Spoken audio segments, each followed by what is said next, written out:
Hey everyone, thanks so much for joining us today for the Power to Pivot podcast. I am joined today by Charmin Moore. She is a coach, a money coach. We're talking money today. Yay. How are you? I am great. I am great. Love to talk money. Love to talk about the energy of money. So I'm excited to be here. Thank you so much for this forum. Absolutely. I think that's something that got me so interested and excited to have you on is because you talk, it's not just paper that we're No. talking about. I love that you talk about the energy of money. Mhm. And we'll get there, but how did you come to this point in your life where and this awareness of money as energy? I think I think I finally started on this journey when I was 22 or 23. Found myself as a single parent, broke, and just couldn't understand how I'd really gotten there because I was a child prodigy. By the time I was in seventh grade, I was in college in George Washington University. They had sent me to college because I had a very high IQ and I was an inner city kid, immigrant parents. So, I was a child of promise.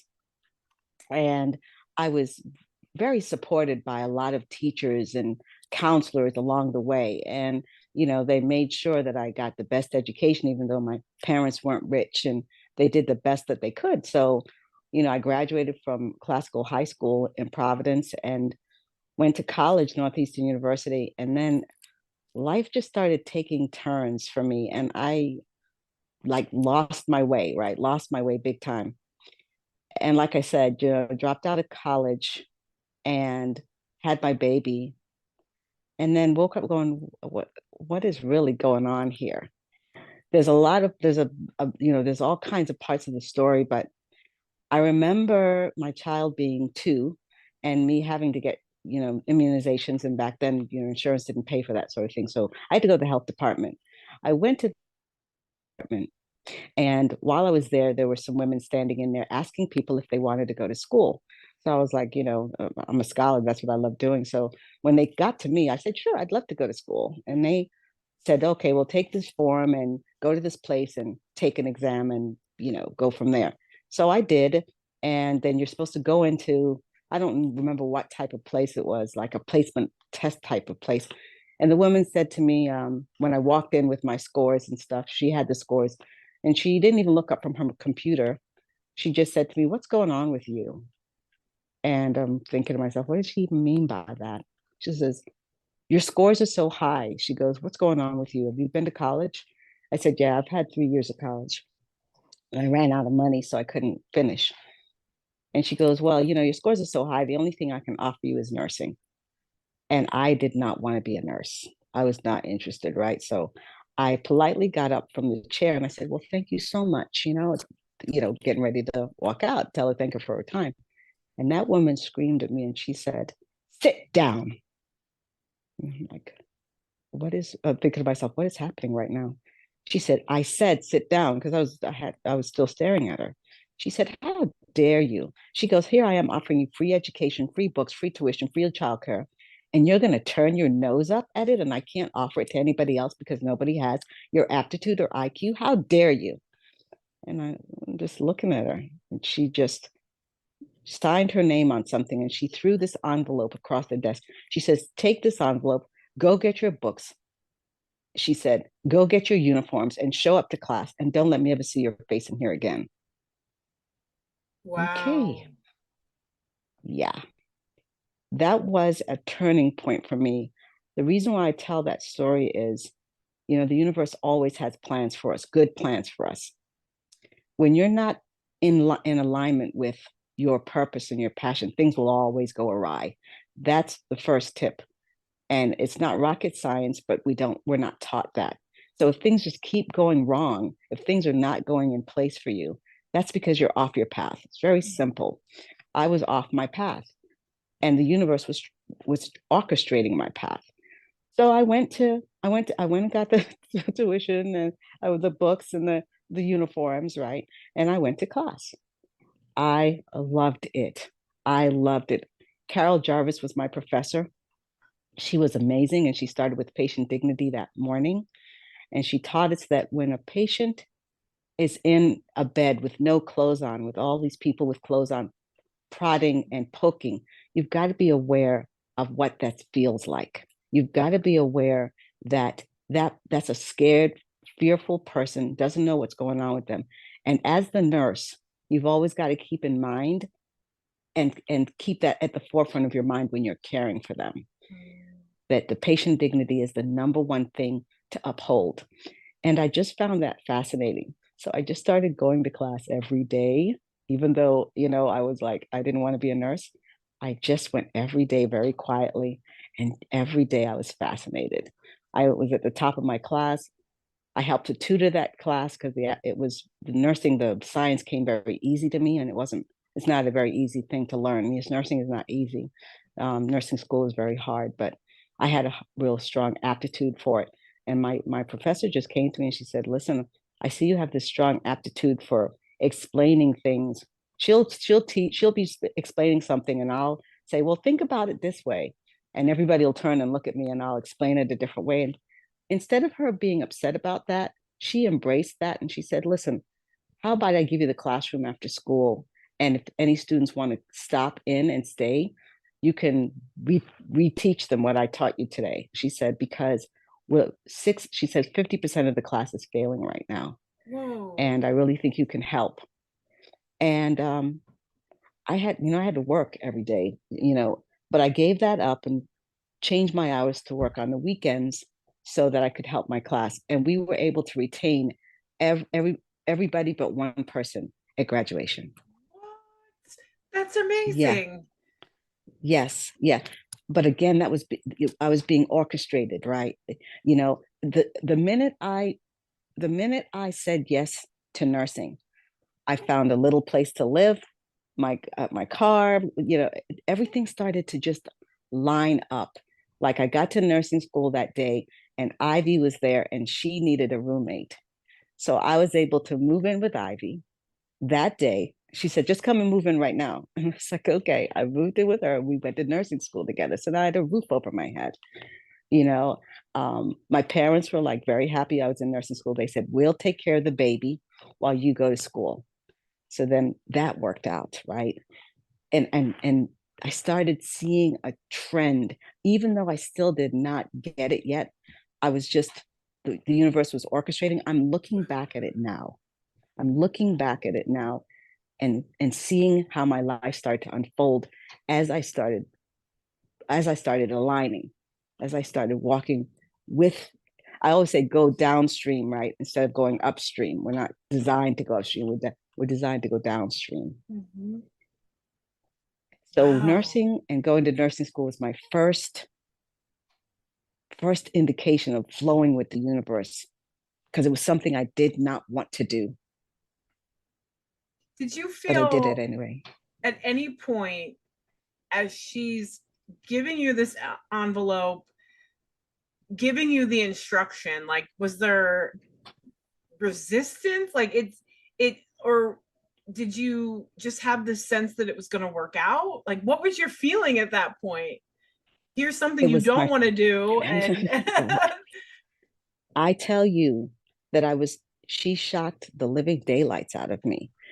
I was too embarrassed to do anything. I didn't feel any resistance. I didn't feel, because sure, you could have risen up and gotten angry and said, "How dare you talk to me like that?" But there was just none of that. I think I was defeated enough where if somebody was trying to help me, even though it didn't feel like it, it was a very nice way. I just I just exhaled. I just exhaled and I just accepted the gift. and that's interesting, right? Like that was your moment where you could have said, well, how dare you, and you could have fought, Right. but that acceptance, and you were ready for that to receive, and Yes. that opened up a whole new world for Oh, you. it did. It beyond anything I would have ever imagined in life, because it just started just unfolding after that. When you were standing at graduation, what were you Oh, thinking or what were you feeling? I was so overwhelmed. I was so overwhelmed with gratitude. I'm emotional now. Just I can I can I can see it right now. I was so overwhelmed with gratitude. I looked back at everything that had occurred, and I was so thankful to everyone and to every circumstance I had been through that whole year and before. I was just overcome with gratitude. And Mrs. J, she stood there and she put my cap on my head. That back then you still wore caps, and my pin, and she said, "Well, Charm," she goes, "This is it. You did it." And because Mm. she would give us, she gave us a poem about, don't ever quit. When things go wrong, as they sometimes will, when everything used to go seems uphill, right? When the debts are high and the funds are low, and, that I remember parts of the poem. But she gave us that poem and she would read it to us every day before we would do class, right? I was just overwhelmed with gratitude on graduation day. Mm. Overwhelmed, Amazing. overwhelmed. So then you go into a career in Mhm. nursing. Yes, I What go into a happens career of nursing. next? After I go into a career of nursing, I'm thinking, okay, no more money problems. Everything's going to be great. All is well. And that is not true. Because until you understand money wounds or whatever that is, I call them money wounds, until you understand that, and that came to me years later, you're on this path of this, I call it just a looping cycle of you make some money, you think you're good, something else happens, you lose money. It's just a cycle. And I was sick and sick and sick and tired of the cycle, but I didn't know any different. So I'm just working as a nurse. I'm working all over the place. That's another thing I learned about myself was I didn't necessarily like being in a hospital in one place. I loved being all over the place. Thank good for nursing. Thank goodness for nursing because you can do a lot of different things. I found myself on every floor. Like I learned to do ICU, neuro, ortho, cardiac. So they could call me and say, Charm, go up to the cardiac floor today. Charm, go down to the neuro floor. Go to the diabetic floor. Go to the oncology floor. And I could work all the different floors. So that was the first thing I learned about myself is that I liked the variety. Then I started saying, okay, well, let's do something else. So I started doing hospice, loved the hospice. Then I started doing case management, loved that. Time's going on. So I started just working PRN all over the place. Then I decided, yes, let's go and be a travel nurse. So 10 years in now, I'm doing travel nursing. I'm going to California. I got out there one time though and got very, very, very, very ill, and had to come back home to Georgia and figure out what was going on. Go to the doctors and they do a lot of tests and they say, you've got lupus. And I was like, lupus? That doesn't even compute. Like, I'm not believing it. I'm just not believing it. And there were three doctors in the practice, three female doctors, and they're all going back and forth. Yes, I think it's lupus. No, I think it's this. No, it's rheumatoid. No, it's this. And there was one doctor named Dr. Gregory, and she said, let's just stop this right now. We are not claiming this type of illness on this young, healthy woman. We're not going to do that. She says, I'm going to look for what is really wrong with her. She says, but I'm not claiming that. And I'd never heard a doctor speak like that before. Mm-hmm. Western medicine, I'd never heard anybody talk like that. And she said to me, I need to draw your labs. She says, I'm going to draw them myself and I'm going to send them off. I have a hunch about something. And she drew my labs and she called me back a couple of days later because I couldn't walk. I didn't have all my joints were inflamed and in pain. I couldn't lift a jug of milk. I mean, I was just very, very ill, fatigued. I'd have to crawl to the bathroom, and I'd have to sit down in the shower to shower because I didn't have any energy. And she called me back and she said, listen, you've got CMV. She said, you've got cytomegalovirus. It's a virus that you get when your immune system is compromised. And she said, where were you working when you were in California? I said, I was working on the transplant floor. She goes, that cytomegalovirus is very common for transplant patients because they're immunocompromised. Since you were out there, not on your time zone, working nights and everything else, she said, you just contracted it. She said, so we're going to start you on antivirals. 1 year of antivirals, one full year, but it cured me. It cured me. And during that time, while I was lying in bed and could not work. Remember, nursing is very, very physical. And I was like, okay, what am I going to do? I'm lying in this bed. I'm going to go into foreclosure. They're going to come get my car. They're going to come, everything that I own is going to be gone in a flash because I cannot work. I can't leave this bed. And I remember saying to Spirit, what am I here to do? If you're going to knock me out of working, there's obviously something else you have for me because this is not the way I'm going to go out. I can't see this. You obviously have a plan for me. What am I here to do? What am I? Who am I? What? And I heard the voice very clearly say to me, you're a life coach. And I thought to myself, a life coach? What is that? And Spirit said, Google it. I said, Google it. And I'm like, okay. Because I really had never heard the word before. Mm-hmm. This was 2005. I had not heard the word before. So I go on the computer and I look, because of course I had it in my bed. I had everything in bed. So I looked it up and immediately pops up the Life Purpose Institute. And it says, if you're interested in this, take a quiz and see if you have an affinity for this work.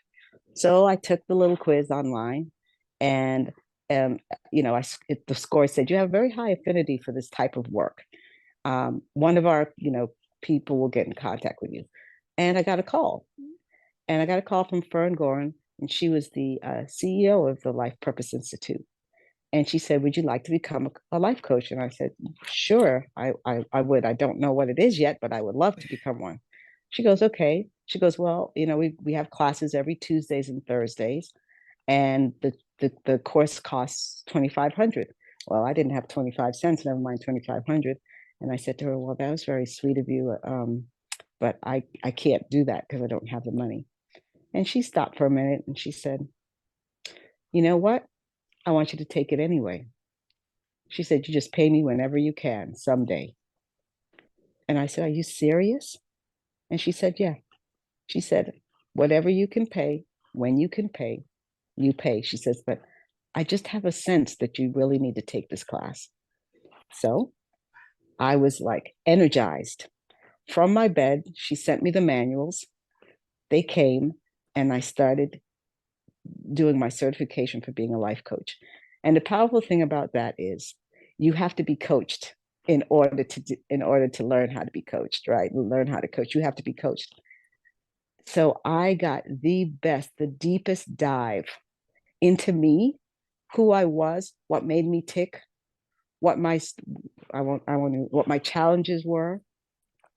And one of the things I learned, I was a procrastinator.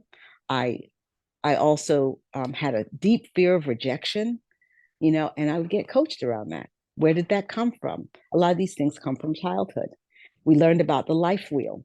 And the life wheel, we all have the life wheel: career, finances, spirituality, relationships, your life wheel. What does your life wheel look like? And I never forgot that life wheel because I had several areas in that life wheel that were deficient. And what we learned was, when you start to strengthen each part of that pie, because it's a pie, right? When you strengthen one pillar, it starts to stabilize the others. All right. So I'm working on quite a few areas of that pie during that whole year that I was in class. And one of the biggest ones that I wanted to crack was money. I wanted to understand what was going on with money. I knew there was something wrong. I didn't accept that, you just make money, spend it, and you just never have enough. Mhm. That didn't, it wasn't congruent for me, but I didn't know anything else until I went to the millionaire mindset, um, the millionaire mindset camp. And they also talked about the money blueprint. And I learned that as a child, what my parents handed down to me, their money habits, their money wounds, they handed them down to me. Money doesn't grow on trees. I'm not made of money. There aren't streets of gold, all that stuff that we learn. And we take that on, and we actually create our own ceiling. We create our own money stories. And when we create our own money stories, that's what we live by. That's what we get. Money for me was a source of pain because my parents always argued over money, Mhm. always. So I wanted to have nothing to do with it subconsciously, but I didn't know it. So as much as I'm saying I want money, subconsciously I'm saying I don't want to have anything to do with it. So as long as you do that, you will never have it. So I did not know then that subconsciously I was telling myself I want to have nothing to do with money. I just didn't like it. So I avoided it. I avoided paying the bills. I avoided looking at checks. I avoided the bank account. I would not open up my bank account and look in it. I avoided it at all costs. Mm. So What I was had to, it like when you like that light bulb moment for you when you're realizing this? Like oh man, that had to be both scary and like I'm thinking about how I would feel in that moment, yeah, but like yeah. anger, fear, like confusion, but also liberating at the same time. I felt at that point. I only felt liberated. Oh, okay. I only, finally, I had an answer. Finally, I had an answer as to what was going on. Why was I always broke? It was the most liberating thing I'd ever felt. Hmm. I was not unhappy. I was not fearful because I knew that if somebody would just give me the key to crack this code, I would work like anything to rewrite the voices in my head, the subconscious, rewrite all those old programs. I would do whatever I had to do to rewrite those old programs and retrain that subconscious for growth, for abundance, for prosperity. I whatever I needed to do. Now that I understood what was going on, I was going to do everything I could to rewrite that. So for me, it was nothing but liberation. Like, That's so aha, powerful. So powerful. yeah. And I went at lightning speed. I got I got Florence Scovel's Shin, The Game of Life, um, because I went to one of those meetup groups, a law of attraction meetup group, and the gentleman was sitting next to me and he said, Charmin, you need to read Florence Scovel's Shin. She's going to change your life because you have that your belief system around the Bible. Like I loved the Bible, the book of the Bible. I loved it and I knew it very well. I was raised Christian, and even though I don't subscribe to it like that now, I still love the Bible. And Florence uses the Bible as her way to bring forth some of the ways to impress the subconscious, you know. And he said, I think it's just going to be a great fit for you. I also loved Louise Hay. I loved Wayne Dyer. So I started flooding my subconscious with these new thoughts, affirmations, meditations, night and day. I never stopped. I was able to go back to work. And when I went back to work, it's a long drive to work.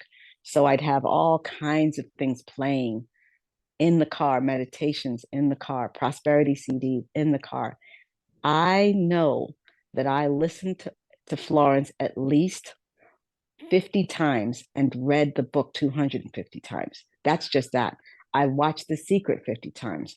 I I mean the meditations, I would say them constantly, constantly. And I did it nonstop for 7 years. Nonstop. I would write. affirmations and hang them up on my walls everywhere, in my bedroom, in my bathroom, in the living room, in the kitchen. I have two children, and they're 37 and 28 now. But they said, "Mom, we always knew." When we started seeing all of these papers going up on the walls, we're like, "Oh, here she goes," you know, Ah, here she goes, you know. And my children are very, very, they're magical, because of that, right? I literally infuse that into them, so they don't think their mother's weird anymore. oh, no. They don't Um, think they have a weird mommy. that's funny. Well, I think about all that they learned from you in the process, like about their money story, and like, Hmm. did you changing yours immediately, like they're changing theirs at the same time? Yes, they are. And Yes, they are. that's so powerful. Like when you think about how you're raising your consciousness, but you're also healing them at the same time. Yes, yes, exactly. And I didn't see that then. I didn't see it that way then, but now that I'm looking at them and with their own lives now, I'm going, okay, yeah, that's exactly what happens. It was once I started doing all these things that I'm talking about, miracles just kept on happening. I mean, big ones, big miracles just kept happening. When you start living from that space, you don't have to have money. What happens is you meet people that influence your life. You meet people that have money, that take an interest in you. You have reparation, like, they were foreclosing on my house, but I was paying the mortgage. And it was just a nightmare. It was just a nightmare. And at one point, I got a call saying your house is being sold on the courthouse steps today. And I ran down to the courthouse. And when I went down there are people standing on the courthouse steps. That's actually a real thing, you Wow. know, and they're standing there and they're bidding on different homes. But what was strange was there was a man standing outside of the crowd, screaming at the top of his lungs, and he was screaming all of these words, and he had a book in his hand. I couldn't see at first what it was, but he had a book in his hand. And when I finally walked up and could see really well, he had a Bible in his hands, but he had it like almost, he was holding it and he was holding it out to the side, but he was reading verbatim every word in it, but he wasn't looking in it. Like he knew it word for word, which was just so strange. And so I'm looking at him and I'm looking at all of them bidding, and I'm looking at him and I'm looking at them. And then all of a sudden he stops, and he looks directly at me. And he had these piercing blue eyes. He had looked directly at me, and he nodded at me. And he just nodded his head at me. And then he turned away and started reading again, which he wasn't reading. And I remember thinking, what a strange, it gave me goose pimples. And I remember just going back home because I didn't know what to do with any of that. I just wanted to see if what they were saying was true. And it really does happen. They stand on the courthouse steps. I went back home and I was really rather calm. I don't know why, but I was really calm. I went back home and went about my day. I think I just cooked something that day. The next day, I get a call saying, "You're from Bank of America, I think it was, one of those people, saying your house didn't sell. Would you like to keep it?" And I said, "Yeah." And they said, "Well, we realize that you got caught up in some red tape. So we just want you to come down to the office downtown Atlanta, meet with this gentleman. They're going to straighten it all out." And I said, "Okay." So I went down, met with this gentleman. And when I tell you, within a flash, they had redone the loan, taken off everything off my credit, and started sending me checks in the mail. Lots and What? lots of checks for the next, like, like it had to be like the next 20 weeks. I just kept getting different checks. 1,000 here, 3,000 there, 2,000 here, 1,000 here, 3,000 here. It was insane. All this reparation, just reparation. I could never have explained it to anybody. That's exactly what happened. Wow. And I was able to save the house. And I saved it and I sold it later. I That saved, is later I that's sold it for 3 times I ever paid for it. what? Oh my Three gosh. times what I 3 times what I paid for the house. I was able to sell it for 3 times what I paid for it. It that one house made me rich. That's incredible. That one house. I bought another one I have and goosebumps right another now. one. I mean, I when I tell you, when you start to come into alignment, there are 4 money types.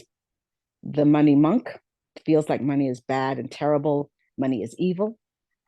The money avoider, which is me, which I am a reformed money avoider. Mhm. The money spender and the money hoarder. Okay. That I call it mash, a mash. The monk, the avoider, the spender, and the hoarder. There are 4 money types. And I Are teach people what their money type is. are there And then we can different go from there. techniques to like to cut, not to combat, but like to get to the other side of each one? Yeah, because they're all different. They come from a different place. So yes, there are different techniques, but the nuts and bolts of managing your bank account and looking at your money and developing a relationship with your money is the same. But yeah, the techniques have to be different because the hoarder is a person that they have money, but they won't spend it, they won't circulate it, not even on themselves. Think of Mm, Scrooge. gotcha. Think of Okay. Ebenezer Scrooge, right? Think of him. He's a very good example of a hoarder, and he did not have a good life, right? He did not have a good life. Think about Ebenezer Scrooge. His life was miserable. He had no relationships. Nobody liked him. Nobody but wanted to be around him. He wouldn't spend his money. Tiny Tim was dying. He was going to let him die, and it was his nephew. They can't part with their money. They can't see themselves um, circulating it. It's a whole different way of different techniques to help that person. But awareness is key. Awareness is key. How does one start to become aware of it? Like if you what if you had to give like a little tip for that person who's struggling with money, is going like ready to throw their hands up in the air and say, Mm-hmm. I give up, I can't do it anymore. What do you say to help them bring that awareness?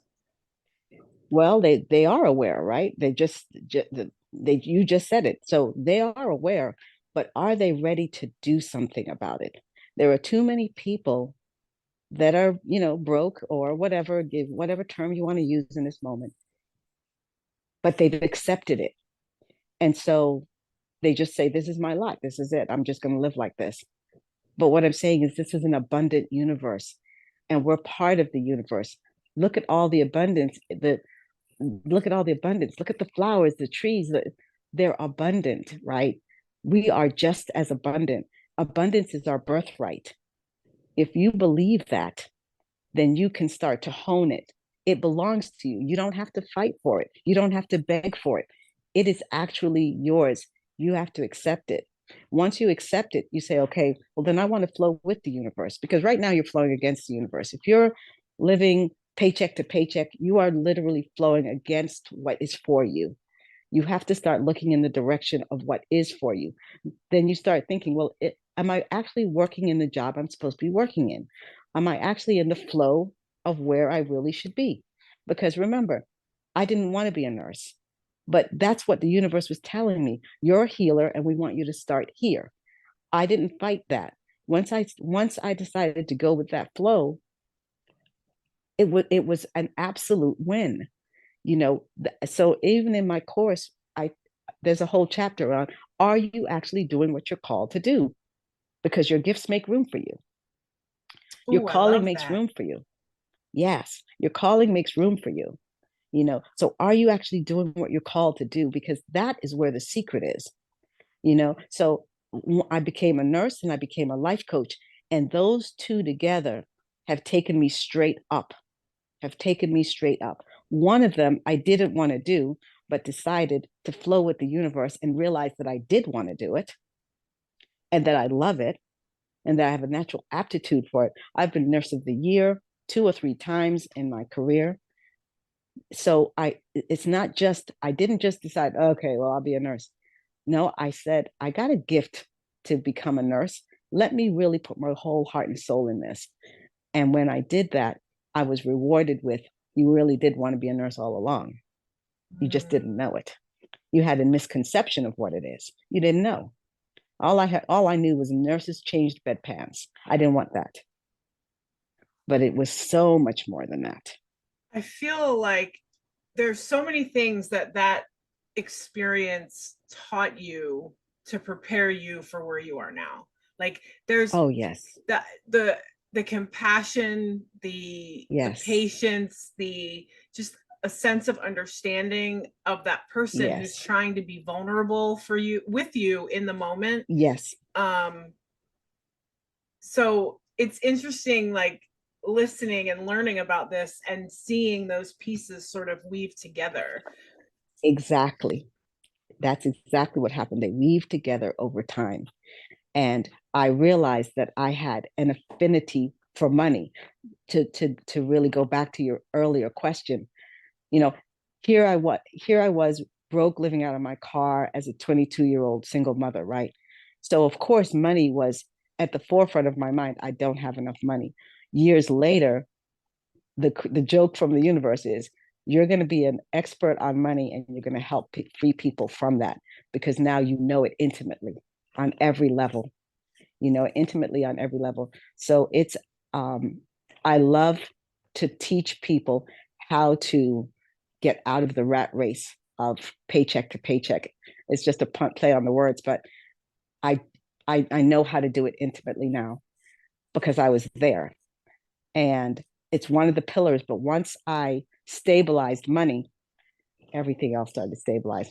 My spirituality, my relationships, you know, my career. Oh my God, my career went straight up because I always wanted to get into the pharmaceutical industry since I was younger, right? And it's a very, very sought after industry, but you can't get in. So I'm out in California working on the floor as a nurse. And I had a really great recruiter, and he wanted to try to keep me going out there, but I wanted to come home to Georgia. I was tired of working out west. So I said, this is the last contract. I'm not doing anymore. So he calls me up one morning. He goes, I've got a new project.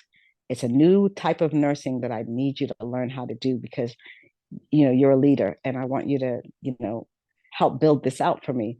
I was like, there's no way I'm doing that. I'm not interested. I am not interested in learning anything new. At this point, I was 45. I'm like, I'm not interested. I'm old.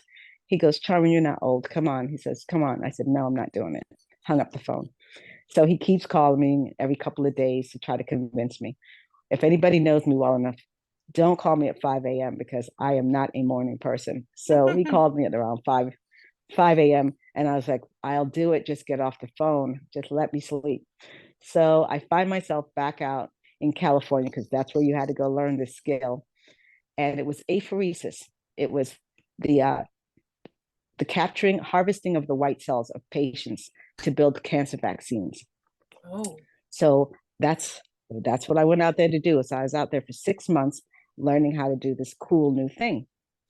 So once I was done, then I was going around the country, opening up centers to do this harvesting of cells and making these cancer vaccines.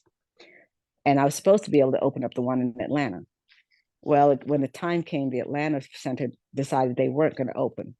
So here I am stuck in Memphis, Tennessee, working, doing this apheresis. And a nurse comes in to audit me because they have to audit every 6 months to make sure that, the machines are compliant and you're compliant and you're doing everything you need to do. And the nurse says to me, man, she goes, you're really good at this. And the patients were raving about how nice I am to them. And she goes, you're really good at this. You need to come work for us. And I was like, oh, no, I don't know how to do that. And she said, I didn't ask you that. She said, I just need your resume. She says, we have an opening in Florida and you could live in Georgia and still do this job for the pharmaceutical company. So I was like, okay. She said, so send me a resume. I said, okay. I never did. I didn't send it.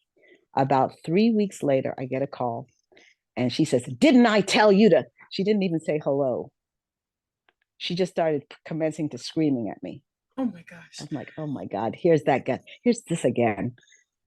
So she says, I told you to send me your resume. Now send it right now. I'm not playing around. I'm really interested in you coming and working on the Florida team.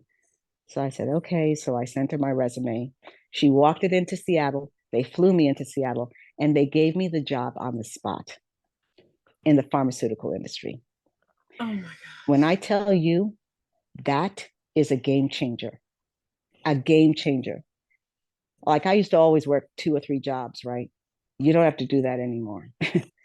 6 figures overnight, 6 figures overnight, That's one job, 6 figures incredible. overnight.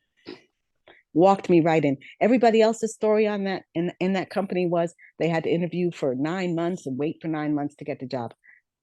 They walked me in and instantly overnight, Mm. I was given the job. And I worked at that company for 10 years and I was promoted to national director during that time. Oh my gosh. Your story gives so much hope and like just it's possible. Like look Yes, it at is. what's possible. It's possible. And what I'm saying is it's the miracles start to come when you align yourself with the universe. And it takes surrender to do it. And you've heard me say I had to surrender. Twice you've heard me say, this woman said, I'm going to give you nursing. And I did not want to do that. I had to surrender. And when I did, I loved it. This other woman comes in and she says, and really what it was for me, why I didn't want to give my resume is because I'm an, you know, I got my associate's degree in nursing, not my BSN because I didn't have time because I had a child. So there's part of me that always says, "Oh well, I've got an associate's degree, but I have a master's degree, a PhD in experience at this point, right?"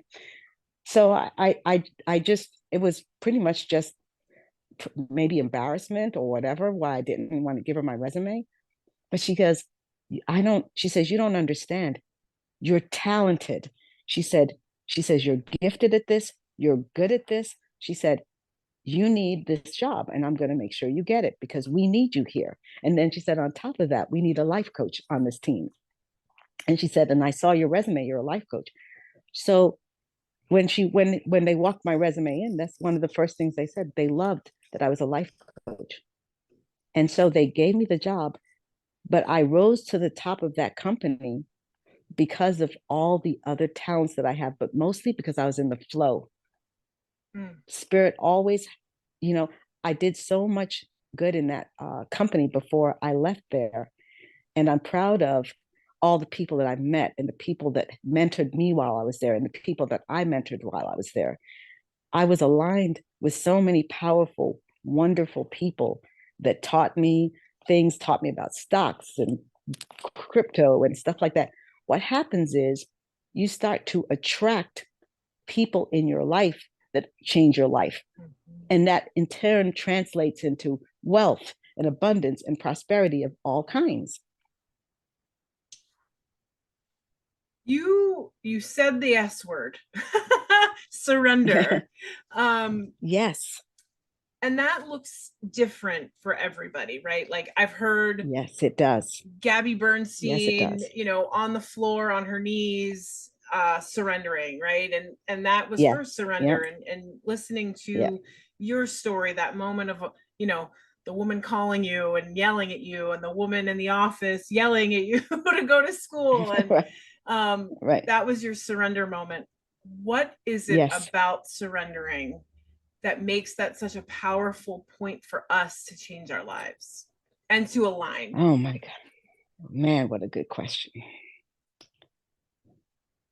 Surrender. It feels like one thing. Surrender feels like you're giving up your will and your rights and your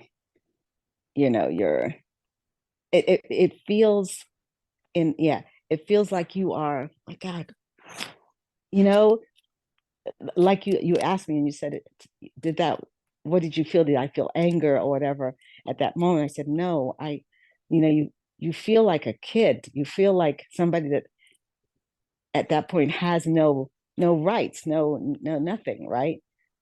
But what it is you're actually getting out of your own way. Mm.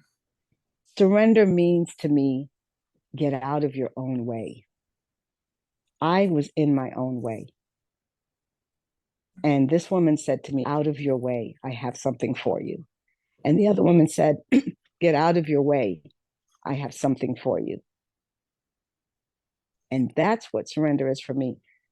People will see greatness in you that you don't see in yourself. So get out of your way and let them have this, because you don't have it.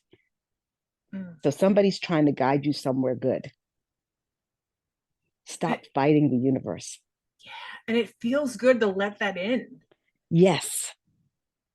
And Yes. that's like when you think about the struggle and that resistance, and once you allow that, the surrender into your life, and then Yes. you allow yourself to be guided, like there is a completely different feeling about that entire exchange. Yes. Yes. When you get out of your own way, it feels good. It does. You wouldn't think that it would, but you're like, phew, thank goodness Charmin was really in my way. But I'm glad she got out of the way, because I couldn't carry all those balls anymore. Anyway, I'm trying to, I got them. Somebody saying, listen, give me some of those balls. You don't have to juggle all of them. I've got a nursing scholarship for you. Get out of the way. You can, I can, I, this amazing job. It's for you. You don't need to work on this floor, and you don't need to do this, and you don't need to do that. I've got something better for you. Get out of the way. Let me give it to you. Let them give I've it got to something better you. for you. Right. I think there's so many people that haven't accepted the gifts from the universe, and that's why they're still struggling. I think, do you think it's they haven't let themselves surrender, or do you think they just have not accepted that the universe and manifestation is real? Like we have, there's like, I feel Oh like there's yes. two camps, right? There's the people, maybe Yes. more, but we've got those Yes. that are like that law of attraction stuff is, Hoo hoo, right? yeah, it's all woo. And then there's the people that embrace it and accept it, and then you have like the people in the middle that are like trying to dip their toes in both. Not quite sure, they don't want to surrender completely because what if they're wrong and let me control. But like, what do you say to the people on the other side that are like, because you're just like, come, no, seriously, like come over here, we have cookies, it's Right. beautiful, we can Right. all thrive and survive and live a full life. Like That's what the that's that's the hardest part. But I tell you, people see me, they know. There are people that knew me when I was like flat down on my face, and they come to me and they say, dear God, I have watched you go straight up. What are you doing? And I say to them, the, all the time, it's the same thing. I started to flow it with the universe. And I know that that sounds woohoo. And then I give you some of the things that I've done. Like I really did. Like you have to reprogram your subconscious. Your subconscious has all that stuff in there that's against you. And it doesn't, you were raised up with it. You don't know it, it doesn't know it, but it's just running your life, and you have to reprogram it for success.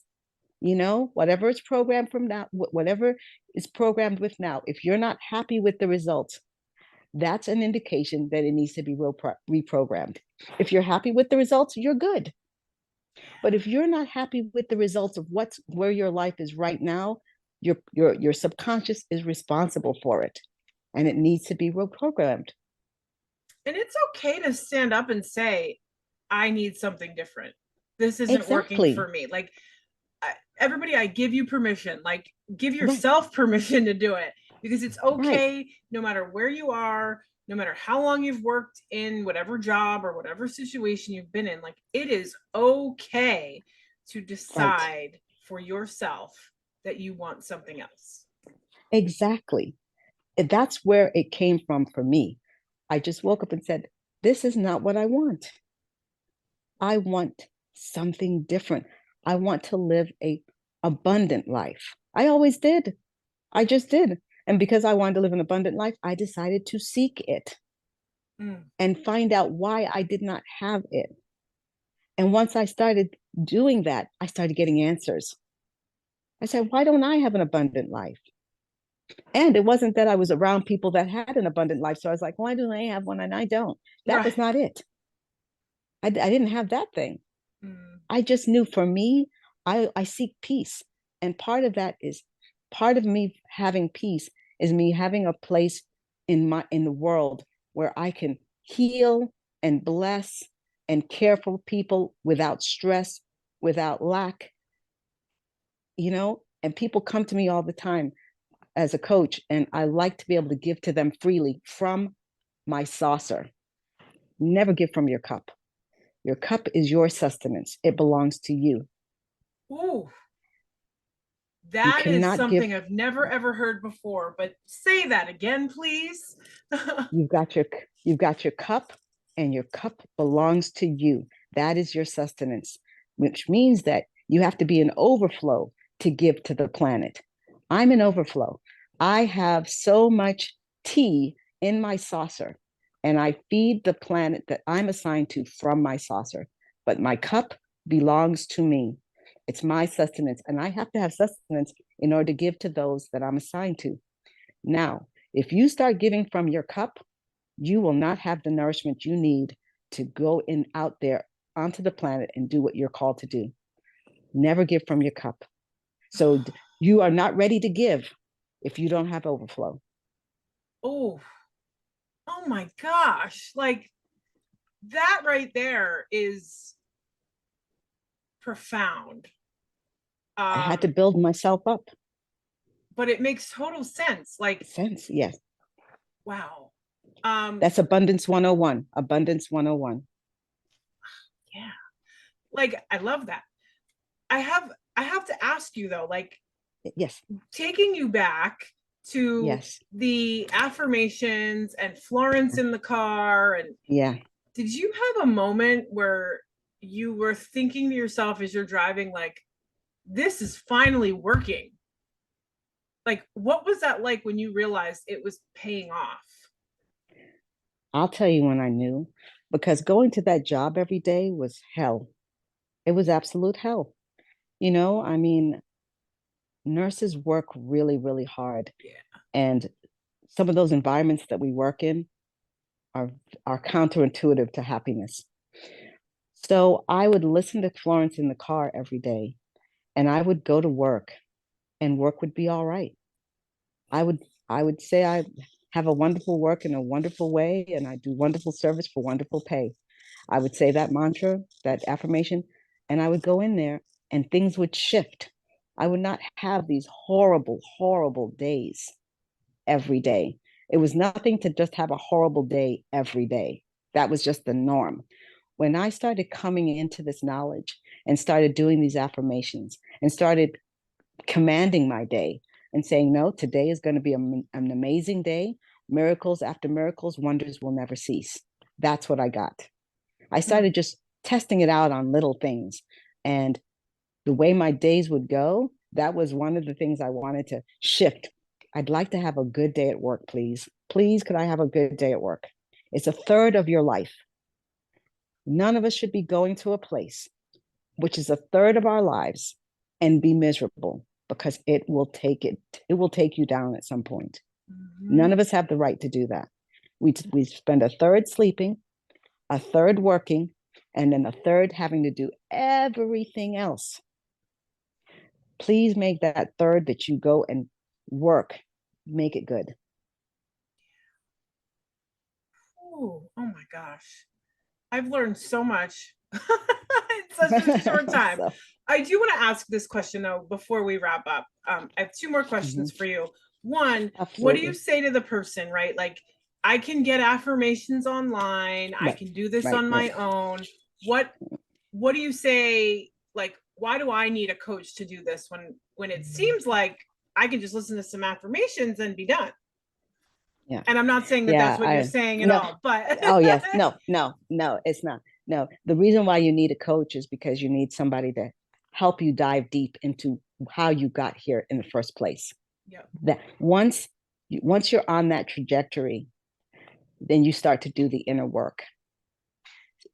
You really start to do the inner work from that place where you need to do the inner work, because everybody's work, to your point, is different. Like the hoarder, their work is different.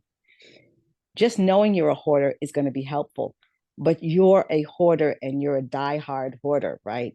You're not going to be able to just let it go, and you're not going to know why you can't let it go.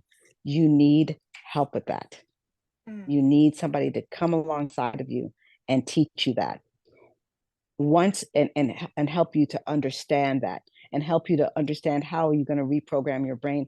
How's that going to work for you? What does that look like for you? Because everybody's journey is different. So that's what I would say. Yes, you can say affirmations and they're helpful, but what I tell people, even with affirmations, is it's not what they say, that thoughts become things. And that's not what I subscribe to. It's feelings that become things. Feelings. You have to feel the emotion of the affirmation. So that's why they really have to hit home for you for them to work. And we were taught that thoughts become things, and it is very good to vision, right? Vision things, and I do vision things, but it does not come to pass until I can feel it with everything that's in me. That is the secret. Well, that's the emotions, and they're the hardest things to understand and harness for all of us. And that's the reason why we need help. Oh, everybody needs to work with you. How do people find you? I've got a website, I am charmin.com. I've got the Abundance Quest, the abundancequest.net that they could purchase. But you can find me on my website. You can send me a message. I've got social media everywhere. But I am charmin.com. Charm is the power to influence. And so it's always a play on my name, right? My mother named me Charmin. And over the years, I've morphed into Charm because people call me that for short. And then I looked up the word and it said charm is the power to influence. And that's actually what I've been doing my entire life. So the universe named me right. Oh my gosh. Thank you so much for the work that you're doing. I am so excited for you, proud of you. Like, you're doing amazing work. Thank you so much. And like I said, this gives people so much hope and just hopefully some awareness. And Yes. we'll make sure that all the links are in the show notes. Charm, thanks for coming on the show today. Absolutely. It has been a pleasure. I thank you so much for this forum. I'm proud of you for these podcasts, The Power to Pivot, because when I saw the title, I said, oh my God, that's what I did. I pivoted. You pivoted a lot and hard. So keep going. Thank you, darling. You be well. You too. We're going to wrap up the way we do every episode, guys. You are never stuck. You are never lost, and you are never, ever alone. At any given moment, you can use your power to pivot, make a new choice, and start again. And I will talk with everyone on the next episode. Make sure you reach out to Charm online. We'll put everything in the notes.